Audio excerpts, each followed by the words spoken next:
मैं हिमांशु आपके चैनल में स्वागत करता हूं। तो आज मैं फिर से एक नई क्वेश्चन एक नई सीरीज के साथ नए प्रैक्टिस सेट के साथ लेकर आया हूं। और ये प्रैक्टिस सेट है जो हमारा यूपीएसआई जो 2021 का जो एग्ज़ाम था 13 दिसंबर को हुआ था वो वाला है। ठीक है, तो बिना समय गवाए हुए हम लोग सीधे क्वेश्चन पे चलते हैं। तो पहला क्वेश्चन ही बड़ा बेहतरीन क्वेश्चन है जिसमें बोला गया देरिदा का जन्म कहाँ हुआ।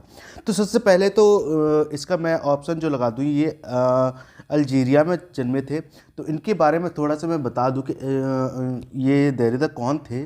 तो मैं बताता हूँ, ये एक फ्रांसीसी दार्शनिक थे।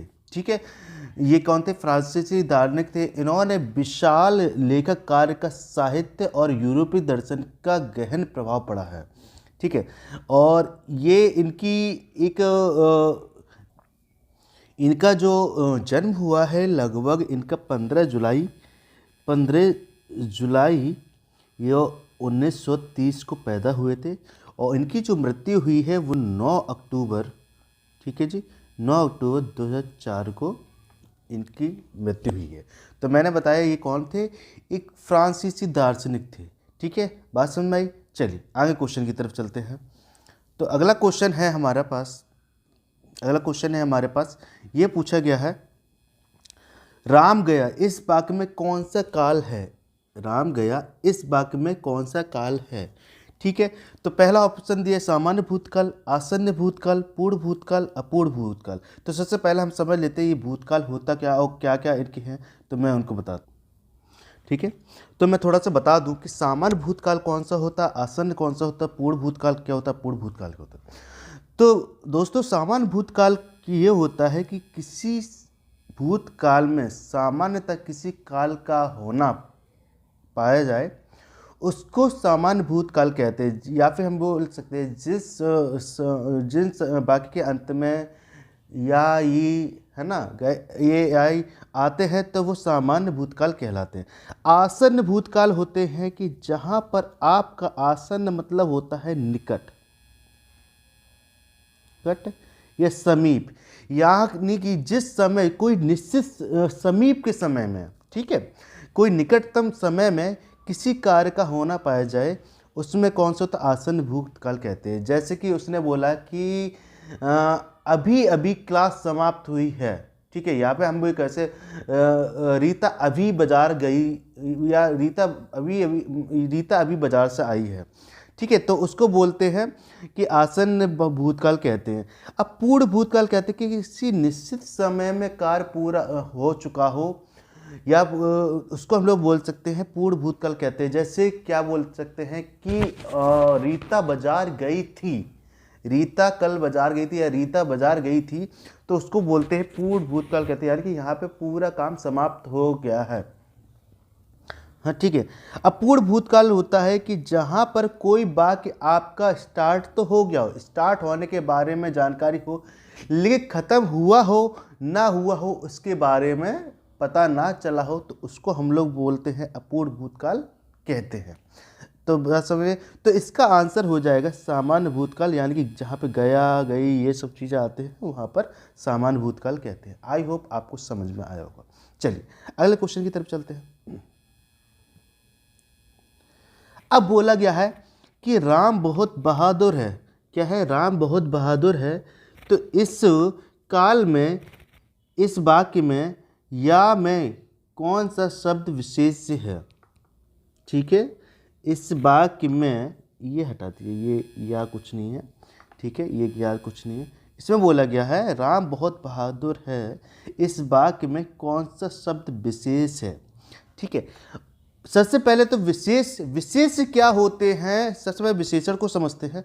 तो विशेषण होते हैं कि वे शब्द जो संज्ञा या सर्वनाम की विशेषता बतलाते हैं उनको विशेषण कहते हैं।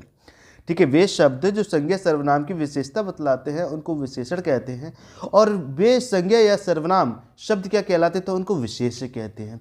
ठीक है, तो यहाँ पे विशेषण तो बहादुर हो गया, लेकिन विशेषता किसकी बतलाई जा रही? कि राम की बतलाई जा रही। तो यहाँ पे जो राम शब्द है ना वो कहलाया जाएगा विशेष्य। ठीक है, इतनी बात समझ में आई? तो अगला और इसका बी ऑप्शन बिल्कुल सही हो जाएगा। ठीक है, आई होप आपको समझ में आएगा। चलो आगे क्वेश्चन की तरफ चलते हैं। तो अगला क्वेश्चन आया है, इसमें बोला गया है कि इनमें से शुद्ध वाक्य इनमें से शुद्ध शब्द कौन सा है, ठीक है, इनमें से शुद्ध शब्द कौन सा है, तो इसके बारे में मुझे बताना है, ठीक है, इनमें से शुद्ध शब्द। तो ये तो बहुत सरल है, आप लोग बता ही देंगे। ये क्वेश्चन मैं आपको पहले करवा भी चुका हूँ, पहले जो कुछ दिनों पहले मैंने प्रैक्टिस सेट करवाया था हिंदी का, उसमें ये क्वेश्चन पूछा गया था। तो इसमें आप बताइए, क्या आशीर्वाद होता है? नहीं जी, नहीं दोस्त, ये नहीं होता है। क्या आशीर्वाद होता है? नहीं जी, ये भी नहीं होता है। क्या आशीर्वाद होता है? नहीं जी, आशीर्वाद होता है। तो आपका इसमें सी ऑप्शन बिल्कुल करेक्ट हो जाएगा, ठीक है, बात सही है। चलिए अगले क्वेश्चन की तरफ चलते हैं।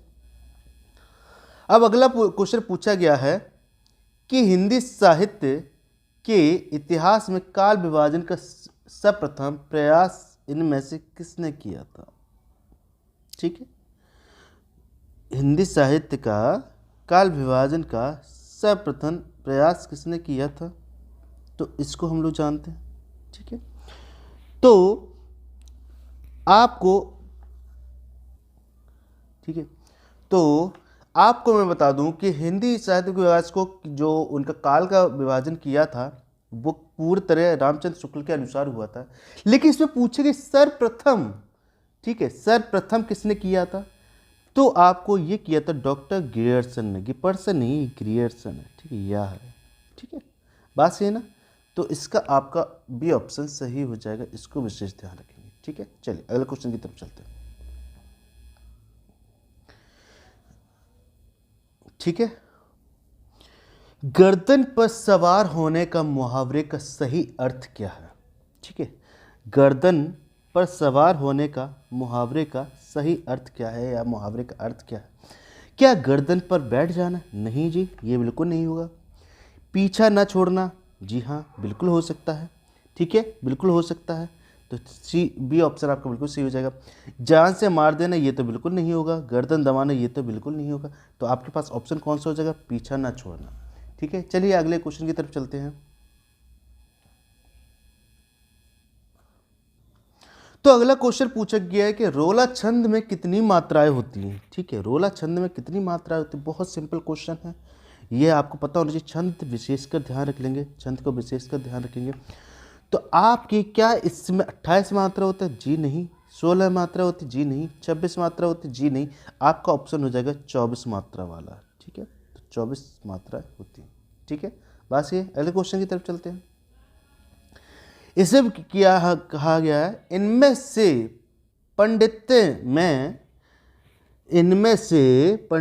में प्रयुक्त प्रयत्न कौन सा है, ठीक है, इनमें से पंडित्य में प्रयुक्त कौन सा आपका प्रत्यय है। तो एक मैंने आपको बता दिया था, हर बार बताता कि सबसे पहले हम लोग मूल शब्द को छांटेंगे, और मूल शब्द में कुछ आगे लगा है तो वो उपसर्ग हो जाता है, और जो पीछे लगा हो वो प्रत्यय लगा होगा। तो यहाँ पे मूल शब्द क्या है आपका? पंडित हो जाएगा। क्या हो जाएगा? पंडित हो जाएगा। अब इसके बाद कि हमें अब देखना है कि इसके अलावा क्या लिखा है, तो या लिखा है, ठीक है, तो या आपका यहाँ पे प्रत्यय हो जाएगा, ठीक है, बात सही है। चलिए अगले क्वेश्चन की तरफ चलते हैं। विद्यापति द्वारा रचित कितने ग्रंथ आहवट्य में हैं? विद्यापति द्वारा रचित कितने ग्रंथ आहवट्य में हैं? तो आपको मैं बता दूं, इसके लिए 2 इनके थे रचित ग्रंथ, ठीक है। चलिए अगले क्वेश्चन की तरफ चलते हैं। तो अगला क्वेश्चन पूछा गया है कि निम्नलिखित से इनमें से निजवाचक सर्वनाम का प्रयोग किस वाक्य में हुआ है? तो निजवाचक क्या होता है? निज मीन्स निजी, यानी कि जिन वाक्यों में स्वयं के बारे में, स्वयं का काम के बारे में बताया गया हो, उसको हम लोग निजवाचक सर्वनाम कहते हैं, ठीक है। तो इनमें से देख लेते हैं। आज अपनापन कहाँ है? दूसरा है यह समस्या मैं आप ही हल कर लूँगा। तीसरा है मेरी निजी पुस्तक है। अपनों से क्या छुपाया? तो यहाँ पे सबसे अच्छा आंसर देंगे तो सबसे अच्छा आंसर एक बी ऑप्शन है, जिसमें बोला गया यह समस्या, जो समस्या है आप ही हल कर लूँगा, मतलब अपने आप ही, मैं अपने आप ही हल कर लूँगा, ठीक है, मैं खुद, आपका मतलब यहाँ पे निजी से संबंध है, यानी कि यह समस्या अपने आप ही हल कर लूँगा। तो ये खुद की समस्या को खुद से ही हल करने के लिए बोल रहा है, तो इसमें यहाँ पे निजवाचक सर्वनाम हो जाएगा। बात सही है ना। चलो आगे क्वेश्चन की तरफ चलते हैं। इनमें बोला गया, इनमें से किस वाक्य में क्रियार्थक संख्या का प्रयोग किया गया है? इनमें से किस वाक्य में क्रियार्थक संख्या का प्रयोग किया गया है उसको समझते हैं। तो ठीक है, तो देखो, अब पहला बोला गया टहलना स्वास्थ्य के लिए अच्छा होता है। बात सही है, ठीक है। चलो एक मिनट, हाँ, पहला बोला गया है टहलना स्वास्थ्य के लिए अच्छा होता है, ठीक है। चलो यहाँ पे क्रिया हो रही है, कौन सी क्रिया हो रही है? तो टहलना, सही है। दूसरा बोला गया मैं खाकर सो जाऊंगा, ठीक है, मैं खाऊंगा और सो जाऊंगा। राधा बहुत तुतलाती है, जी हाँ बिल्कुल ठीक। गुर्जरों ने लड़ाई लड़ी, ठीक है। तो यहाँ पे सबसे जो सुटेबल या बेस्ट ऑप्शन होगा टहलना स्वास्थ्य के लिए अच्छा है। यहाँ पर जो क्रिया हो रही है उसको हम लोग क्या बोलते हैं? निरंतर, ठीक है। जो निरंतर थोड़ी देर तक क्रिया चलती है उसको क्रियार्थक संज्ञा कहते हैं। तो यहाँ पर आपका ए ऑप्शन बिल्कुल सही हो जाएगा, ठीक है। चलिए आगे क्वेश्चन की तरफ चलते हैं। तो आगे क्वेश्चन पूछा गया है, बोला गया है कि उपमा अलंकार के सर्वाधिक प्रयोग के लिए इनमें से कौन से कवि अधिक प्रसिद्ध हैं? उन कवियों का नाम बताइए जो सबसे ज़्यादा उपमा अलंकार का प्रयोग करते हैं।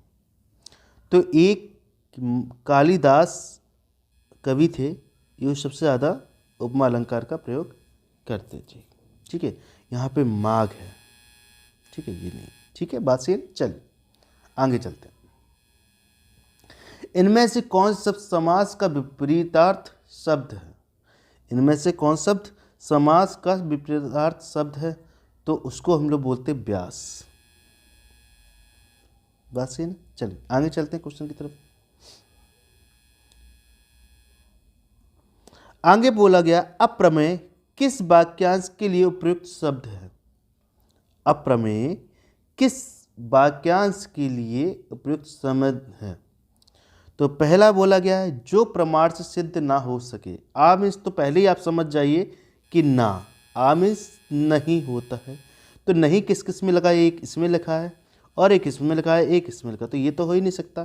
तो क्या है? जो प्रमाण से सिद्ध ना हो सके, जो समय से संभव ना हो सके, जो तोला या नापा ना जा सके। तो देखो प्रमेय क्या होता है? किसी को प्रमाण देना, ठीक है, प्रमाण देना, या फिर इसको हैंस प्रूफ लिखते ना, प्रमेय जब करते थे तो प्रमाण देना, उसको बोलते हैं प्रमेय।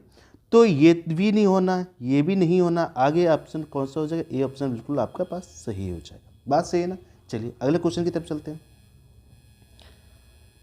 तो अगला क्वेश्चन हमसे बोला गया है कि अरे गुलाबो झाड़ ठीक से लगा, ठीक है, अरे गुलाबो झाड़ ठीक से लगा, या झाड़ू बोल सकते हैं, में कौन सा कारक है?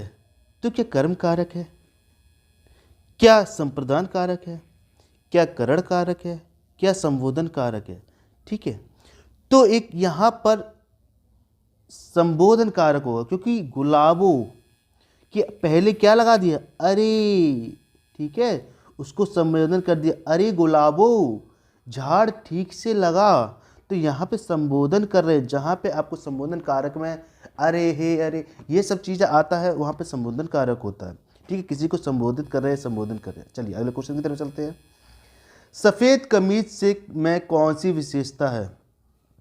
ठीक है, सफ़ेद कमीज में कौन सी विशेषता? ठीक है, चलो, तो वे विशेषण जो किसी के गुण धर्म को बतलाते हैं, गुणों की प्रशंसा करते हैं, गुणों के बारे में बताते हैं, उनको क्या बताते हैं? गुणवाचक विशेषता विशेषण कहलाते हैं। गुण क्या होता है? ठीक है, किसी कलर को बताना, किसी के रंग को बताना, किसी कोई वस्तु प्राचीनतम है, किसी के अच्छे गुणों को बताना, वो कौन से कहते हैं? गुणवाचक सर्वनाम, वो सॉरी विशेषण कहते हैं।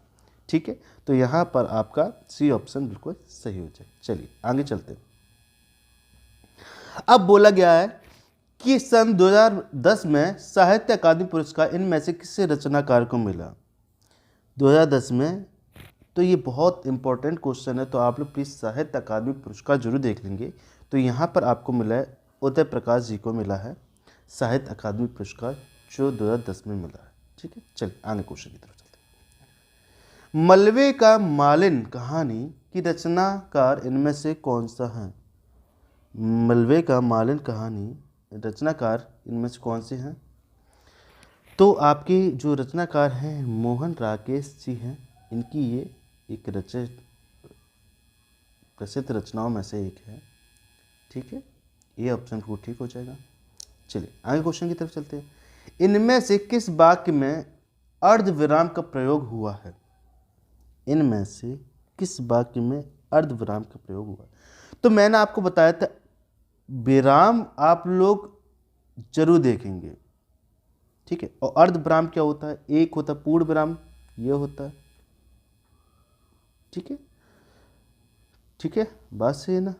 और एक होता है अर्धविराम, एक कॉमा होता है, एक उपविराम होता है और एक अर्धविराम होता है। और अर्धविराम में एक ऊपर छोटा सा लगता है और फिर उसके नीचे कॉमा लग जाता है। तो ऐसा देखो कौन सा ऑप्शन है, एक यही ऑप्शन है। तो सी ऑप्शन आपको बिल्कुल सही हो जाएगा। ठीक है, बात सही है ना। चलिए आगे क्वेश्चन की तरफ चलते हैं। ठीक, आगे क्वेश्चन बोलता है जिस समाज में दोनों पद प्रधान होते तथा उनमें समुच्चय बोधक अव्यय का तो लोप होता है। क्या होता है? लोप होगा। यहाँ पे गलत लिखा है, लोप लिखेंगे। लोप होगा, कर दिया जाता है, उसे कहा जाता है। ठीक है, तो यहाँ पर आपका द्वंद्व समास होगी, क्योंकि द्वंद्व समास में दोनों ही पद प्रधान होते हैं, पूर्व पद तथा उत्तर पद दोनों ही प्रधान होते हैं। ठीक है, तो इसको यहाँ पर आपका बी ऑप्शन बिल्कुल सही हो जाएगा। चलिए आगे क्वेश्चन की तरफ चलते हैं। भारत में संवैधानिक रूप से हिंदी का क्या स्वरूप है? अब भारत में संवैधानिक हिंदी को क्या बोला गया है? तो हिंदी को हम लोगों ने एक राजभाषा के रूप में मान्यता प्राप्त की। ठीक है, बात सही है ना। चलिए आगे चलते हैं। निम्नलिखित में से कौन सा शब्द इंद्र का पर्यायवाची नहीं है? तो पर्यायवाची विशेषकर ध्यान देंगे और आराम से करेंगे। ठीक है, तो नहीं पूछा गया है। तो जी मोद वाहन ये है बासब भी बोलते हैं इनको, शक्र भी बोलते हैं, लेकिन ये नहीं बोलते हैं, पुलुमजा नहीं बोलते हैं, पुलुमजा नहीं बोलते हैं। तो ये ऑप्शन आपका बिल्कुल सही हो जाएगा। ठीक है, जो आपका ऑप्शन है ये बिल्कुल आपका सही ऑप्शन हो जाएगा। बात सही है ना। चलिए आगे क्वेश्चन करते हैं। ऐसा फूल जो लिखा ना जा सके, ऐसा फूल जो लिखा ना जा सके, इसके लिए उपयुक्त शब्द कौन सा है? ऐसा फूल जो लिखा ना जा सके, उपयुक्त शब्द क्या है? तो यहाँ पे हो जाएगा मुकुल। ठीक है, ठीक है,